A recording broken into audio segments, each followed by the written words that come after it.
Italian നവോത്ഥാന കാലഘട്ടത്തിലെ അതിശക്തരായിട്ടുള്ള മെഡീസി കുടുംബത്തിൻ്റെ ചരിത്രം എന്നും അധികാരത്തിൻ്റെയും രാഷ്ട്രീയത്തിൻ്റെയും ഒപ്പം ദുരൂഹമായിട്ടുള്ള മരണങ്ങളുടെയും കഥകളാൽ സമ്പന്നമാണ്.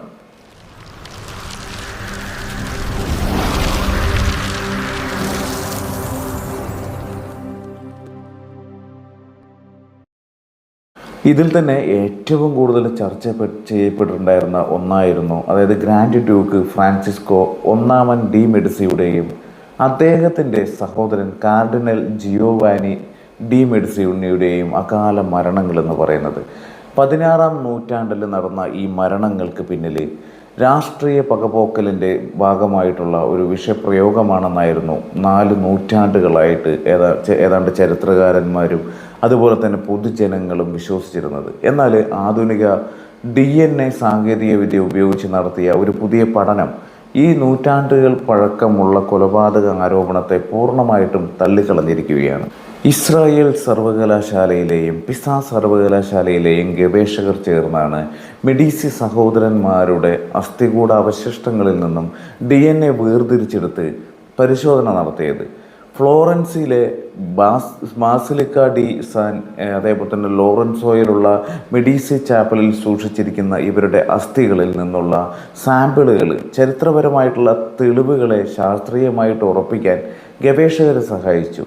പാരമ്പര്യമായിട്ട് വിശ്വസിച്ചു പോകുന്ന വിഷപ്രയോഗമല്ല, മറിച്ച് മലേറിയ എന്ന മാരക രോഗമാണ് ഇവരുടെ മരണത്തിന് കാരണമായതെന്ന് ഈ പരിശോധനയിലൂടെ തെളിഞ്ഞു. 1562 കാർഡിനൽ ജിയോവാനി ഡി മെഡിസിനിയും 1587 ഫ്രാൻസിസ്കോ ഒന്നാമനും മരണപ്പെട്ടപ്പോൾ രേഖപ്പെടുത്തിയ ലക്ഷണങ്ങൾ അക്കാലത്ത് തന്നെ മലേറിയയുമായിട്ട് ബന്ധപ്പെട്ടിരുന്നു എന്ന് ചരിത്രകാരന്മാരെ ചൂണ്ടിക്കാട്ടിയിരുന്നു. ഇടവിട്ടുള്ള കഠിനമായിട്ടുള്ള പനിയായിരുന്നു ഇവരുടെ പ്രധാന രോഗലക്ഷണം എന്നത്. എന്നാൽ ഫ്രാൻസിസ്കോയുടെ മരണശേഷം അദ്ദേഹത്തിൻ്റെ രാഷ്ട്രീയ ശത്രുക്കൾ ഇതിനെ ഒരു കൊലപാതകമാക്കി മാറ്റാൻ ആസൂത്രിതമായിട്ട്, അതായത് ശ്രമിച്ചതോടു കൂടിയിട്ടാണ് വിഷപ്രയോഗം എന്ന വാദം ചരിത്രത്തിൽ പ്രതിഷ്ഠ നേടിയത് തന്നെ. പുതിയ പഠനത്തിൽ മരിച്ചവരുടെ വാരിയെല്ലുകളിൽ നിന്നും പ്ലാസ്മോഡിയം എന്ന പരമോന്ന ഭൂജിയുടെ DNA സാന്നിധ്യം ഗവേഷകർ കണ്ടെത്തുകയായിരുന്നു. മലേറിയ പരത്തുന്ന പ്ലാസ്മോഡിയം അതേപോലെ തന്നെ ഫാൽസിപ്പാറം എന്ന പരാന്നഭൂജിയുടെ സാന്നിധ്യം ജിയോവാനിയുടെയും അതേപോലെ തന്നെ ഫ്രാൻസിസ്കോയുടെയും ശരീരത്തിൽ നിന്നും തിരിച്ചറിഞ്ഞു. ജിയോവാനിയുടെ ശരീരത്തിൽ ഇതാദ്യമായിട്ട് ഒരു പുതിയ തരം മലേറിയ വൈറസ് വകഭേദത്തെയും ഗവേഷകർ കണ്ടെത്തിയിട്ടുണ്ട്. ഇത് മലേറിയയുടെ പരിണാമത്തെയും അത് യൂറോപ്പിൽ പടർന്ന ഭീതിയെയും അതിൻ്റെ രീതിയെയും കുറിച്ച് പഠിക്കാൻ ശാസ്ത്രലോകത്തിന് വലിയൊരു അവസരമാണ് നൽകുന്നത്. ഫ്രാൻസിസ്കോയും ഭാര്യയും മരണത്തിന് തൊട്ടു മുമ്പുള്ള കാലയളവിൽ താമസിച്ചിരുന്നത് കൊതുകുകൾ ധാരാളമായി പെരുകുന്ന ചതുപ്പ് നിലങ്ങൾക്കടുത്തുള്ള വില്ലയിലായിരുന്നു. അക്കാലത്ത് നെൽകൃഷി വ്യാപകമായിരുന്നതും ചതുപ്പുകൾ നിറഞ്ഞതുമായിട്ടുള്ള പ്രദേശങ്ങൾ കൊതുകുകൾക്ക് പ്രജനന കേന്ദ്രങ്ങളുമായിരുന്നു.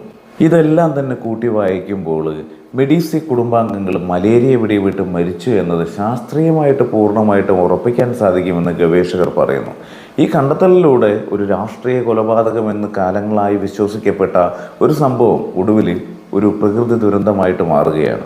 ഈ പഠന ചരിത്രപരമായിട്ടുള്ള ചോദ്യങ്ങൾക്ക് ഉത്തരം നൽകുക മാത്രമല്ല, വൈദ്യശാസ്ത്രത്തിന് വലിയൊരു പാഠം കൂടിയാണ് നൽകുന്നത്. നൂറ്റാണ്ടുകൾക്ക് മുൻപ് മരിച്ചവരുടെ അസ്ഥികളിൽ നിന്നും ആധുനിക DNA വിശകലന രീതികൾ ഉപയോഗിച്ച് രോഗനിർണയം നടത്താൻ സാധിക്കുമെന്നത് വിസ്മയകരമാണ്. അതേപോലെ തന്നെ പ്ലാസ്മോഡിയം ഭൂജികൾ കാലക്രമേണ മനുഷ്യ ശരീരവുമായിട്ട് എങ്ങനെ പൊരുത്തപ്പെടുന്നു എന്നും അവയുടെ വകഭേദങ്ങൾ എങ്ങനെ രൂപപ്പെടുന്നു എന്നും മനസ്സിലാക്കാൻ ഈ കണ്ടെത്തലുകൾ സഹായകരമാകുമെന്നുള്ളതാണ്. ലോകത്ത് തന്നെ ഇന്നും ലക്ഷക്കണക്കിന് ആളുകളെ ബാധിക്കുന്ന മലേറിയ എന്ന രോഗത്തെക്കുറിച്ച് കൂടുതൽ പഠിക്കാൻ ഈ മെഡിസി കുടുംബത്തിൻ്റെ ചരിത്രം ഒരു വഴികാട്ടിയാകുമെന്നാണ് ഗവേഷകരുടെ അഭിപ്രായം തന്നെ. ചരിത്രത്തിലെ സുവർണ കാലഘട്ടമായി അറിയപ്പെടുന്ന നവോത്ഥാന കാലത്ത് ശക്തരായിട്ടുള്ള ഭരണാധികാരികളെ പോലും ഈ രോഗം എങ്ങനെ പിടികൂടിയിരുന്നു എന്നത് മലേറിയയുടെ ഭയാനകമായിട്ടുള്ള ചരിത്രത്തെ ഓർമ്മിപ്പിക്കുന്നു. ഒടുവിൽ മെഡീസി സഹോദരന്മാരുടെ മരണത്തെക്കുറിച്ചിട്ടുള്ള ദുരൂഹത നീങ്ങിയതോടെ ചരിത്രത്തിലെ ഒരു വലിയ അധ്യായം ശാസ്ത്രത്തിൻ്റെ വെളിച്ചത്തിൽ തിരുത്തിയെഴുതപ്പെട്ടു എന്നുള്ളതാണ്. മാത്രമല്ല, വിഷപ്രയോഗം എന്ന ക്രൂരമായിട്ടുള്ള ആരോപണത്തിൽ നിന്നും ചരിത്രം അവരെ മോചിപ്പിക്കുമ്പോൾ, അതായത് മനുഷ്യരാശിയെ എന്നും വേട്ടയാടിയിട്ടുണ്ടായിരുന്ന മലേറിയ എന്ന മഹാമാരിയുടെ ക്രൂരമുഖം വീണ്ടും തെളിയുന്നുണ്ട്. ഈ ശാസ്ത്രീയ നേട്ടം ചരിത്രത്തിൻ്റെയും ശാസ്ത്രത്തിൻ്റെയും ഒരു അപൂർവ സംഗമമായിട്ട് ചരിത്രത്തിൽ അടയാളപ്പെടുത്തപ്പെടും.